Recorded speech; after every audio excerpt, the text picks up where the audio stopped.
വിദേശകാര്യ വിദഗ്ധൻ മോഹൻ വർഗീസ് നമുക്കൊപ്പം ചേരുന്നുണ്ട്. ശ്രീ മോഹൻ വർഗീസ്, എന്തായാലും ലോകം ഉറ്റുനോക്കിയ നിർണായകമായ കൂടിക്കാഴ്ചയാണ് ഇന്നലെ ഇന്ത്യൻ സമയം അർദ്ധരാത്രി നടന്നത്.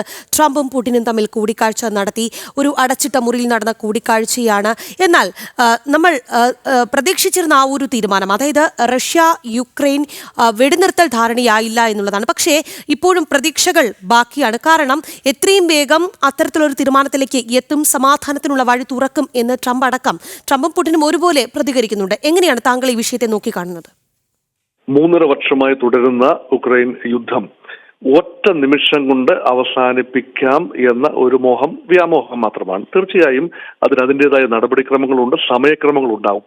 യൂറോപ്യൻ രാജ്യങ്ങളുടെ ആശങ്കകൾ, അതേപോലെ ഉക്രൈന്റെ താല്പര്യങ്ങൾ കൂടി കണക്കിലെടുക്കാതെ ഈ ചർച്ച അവസാനിക്കില്ല എന്ന് എല്ലാവർക്കും അറിയാവുന്ന കാര്യം തന്നെയാണ്. ഉക്രൈന്റെ പങ്കാളിത്തമില്ലാതെ യൂറോപ്യൻ സമൂഹമാണല്ലോ സുരക്ഷാ ഭീഷണി റഷ്യയിൽ നിന്ന് നേരിടുന്നത്. അവരുടെ പങ്കാളിത്തമില്ലാതെ റഷ്യയും അമേരിക്കയും തമ്മിൽ നേരിട്ട് നടന്ന ചർച്ചകൾക്ക് പരിസമാപ്തി ഉണ്ടാകണമെങ്കിൽ അവരുടെ ഇൻപുട്ട് കൂടി എടുക്കേണ്ടതുണ്ട്.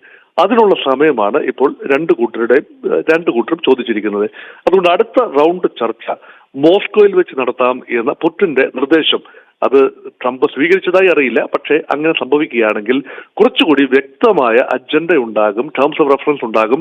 ടോക്സിന്റെ കാര്യത്തിൽ ടെറിട്ടോറിയൽ ട്രാൻസ്ഫർ ഉൾപ്പെടെയുള്ള കാര്യം അത് തീർച്ചയായും ഒരു കീറാമുട്ടി തന്നെയാണ്. ഇപ്പോഴും പുതിയ ഒരു ചർച്ച വരുമ്പോൾ പോസിറ്റീവ് അജണ്ടയാണ് ഉണ്ടാകുന്നത് എന്നതിന് യാതൊരു സംശയവുമില്ല. കാരണം ഇപ്പോൾ ഏതാണ്ട് 75% ധാരണ ഉണ്ടായി എന്ന് പറഞ്ഞതിന് ശേഷം തന്നെയാണ് ഈ മീറ്റിംഗ് ഇവിടെ നടന്നിരിക്കുന്നത്. അലാസ്കയിൽ വെച്ച് പുടിനും ട്രംപും തമ്മിൽ ഒത്തുചേർന്ന് കണ്ടിരിക്കുന്നത്. അതിനർത്ഥം ബാക്കി ഒരു 25% എന്നത് യഥാർത്ഥത്തിൽ കൃത്യമായ അതിർവരമ്പുകൾ, ഉക്രൈന്റെ ആത്യന്തികമായ അതിർവരമ്പുകൾ എന്തായിരിക്കണം.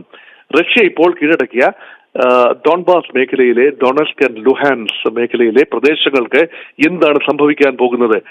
അവയിലെ റഷ്യൻ ഭൂരിപക്ഷ പ്രദേശങ്ങൾ, റഷ്യൻ ഭാഷ സംസാരിക്കുന്ന, റഷ്യൻ വംശജർ അധിവസിക്കുന്ന പ്രദേശങ്ങളെങ്കിലും റഷ്യയോടൊപ്പം ഔപചാരികമായി കൂട്ടിച്ചേർക്കാൻ ധാരണയാവുമോ?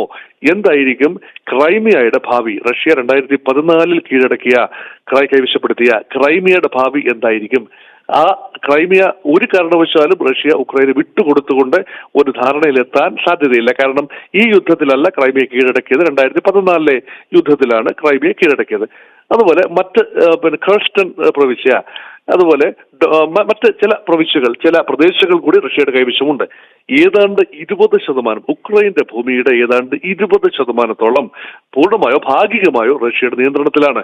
ആ പ്രദേശങ്ങളിൽ ഏതെങ്കിലും പ്രദേശങ്ങളെങ്കിലും നിലനിർത്താൻ കഴിഞ്ഞില്ല എങ്കിൽ പുടിനെ സംബന്ധിച്ചിടത്തോളം മുഖം നഷ്ടപ്പെടാനുള്ള സാധ്യതയാണുള്ളത്. പുടിനോട് ജനം ചോദിക്കുന്ന ഒരു ചോദ്യമുണ്ട്, റഷ്യയിലെ ജനം ചോദിക്കുന്ന ഒരു ചോദ്യമുണ്ട്.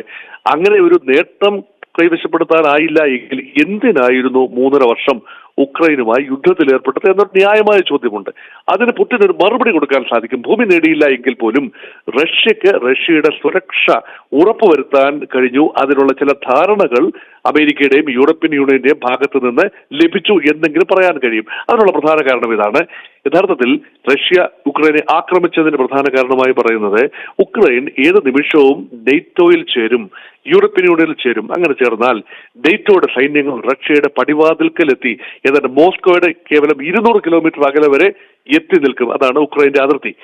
അത് റഷ്യക്ക് വലിയ സുരക്ഷാ ഭീഷണിയാണ്. അതുകൊണ്ട് ഏകപക്ഷീയമായി ഉക്രൈനെ ആ ഉദ്യമത്തിൽ നിന്നും പിന്തിരിപ്പിക്കുന്നതിന് വേണ്ടി ഒരു പ്രീ എംപ്റ്റീവ് ആക്ഷൻ എന്ന നിലയിൽ ഉക്രൈനെ റഷ്യ ആക്രമിക്കുന്നു. ഇതായിരുന്നു ബേസിക് പാരഡൈം. അതിന് മാറ്റം വരണമെങ്കിൽ കൃത്യമായ ഉറപ്പ് യൂറോപ്യൻ സമൂഹം, അതായത് നെയ്റ്റോയും അമേരിക്കയും റഷ്യക്ക് നൽകേണ്ടതുണ്ട്. ഒരു കാരണവശാലും ഉക്രൈനെ നെയ്റ്റോയുടെ ഭാഗമാക്കില്ല, അല്ലെങ്കിൽ യൂറോപ്യൻ യൂണിയന്റെ ഭാഗമാക്കില്ല എന്ന ഉറപ്പ് അവർ കൊടുക്കേണ്ടതുണ്ട്. ഉക്രൈനിൽ തന്നെ ഒരു ഭരണമാറ്റം ഒരുപക്ഷെ ഉണ്ടാകേണ്ടതുണ്ട്. സെലൻസ്കിയെ വെച്ചുകൊണ്ട് ഇനി മുന്നോട്ട് പോകാനാവില്ല. ഒരു പൊതു തെരഞ്ഞെടുപ്പ് നടത്തി സെലൻസ്കിക്ക് ശേഷം ഒരു നേതാവിനെ തെരഞ്ഞെടുക്കേണ്ടതുണ്ട്. ഉക്രൈന്റെ ഭാഗത്തു നിന്നും ഉറപ്പ് നൽകേണ്ടതുണ്ട്.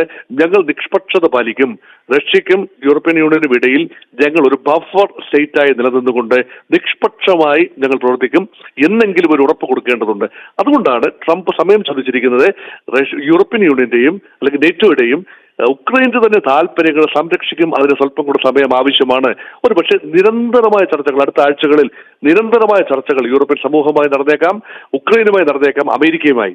അങ്ങനെ എത്തിച്ചേർന്ന ധാരണകൾ വെച്ചുകൊണ്ടാവാം ട്രംപ് ഏതെങ്കിലും കാരണവശാൽ മോസ്കോയിൽ ചെല്ലുന്നു എങ്കിൽ ചില കൃത്യമായ ധാരണകളുമായിട്ടായിരിക്കും അടുത്ത പ്രാവശ്യത്തെ ചർച്ച. അതുകൊണ്ട് terms of reference for the next round negotiations are going to be extremely important. ശുഭോദർക്കമായ കാര്യമാണ്. ചർച്ച അലസിപ്പിരിച്ചു എന്ന് തലക്കെട്ട് ഒരു പക്ഷേ ഉണ്ടാകാമെങ്കിലും യഥാർത്ഥത്തിൽ അലസിപ്പിരിക്കുകയല്ല. അടുത്ത ഒരു ദിവസം ധാരണയിലാവാം എന്ന ധാരണയിലാണ് ഇപ്പോൾ ചർച്ച പിരിഞ്ഞിരിക്കുന്നത്. അത് തീർച്ചയായും സ്വാഗതാർഹമായ തീർച്ചയായും കാര്യമാണ്. ട്രംപ് പുടിൻ ഒരു കൂടിക്കാഴ്ച മറ്റൊരു തലത്തിലേക്ക് പോകുന്നു. അത് തന്നെയാണ് മോഹൻ വർഗീസും ചൂണ്ടിക്കാട്ടുന്നത്.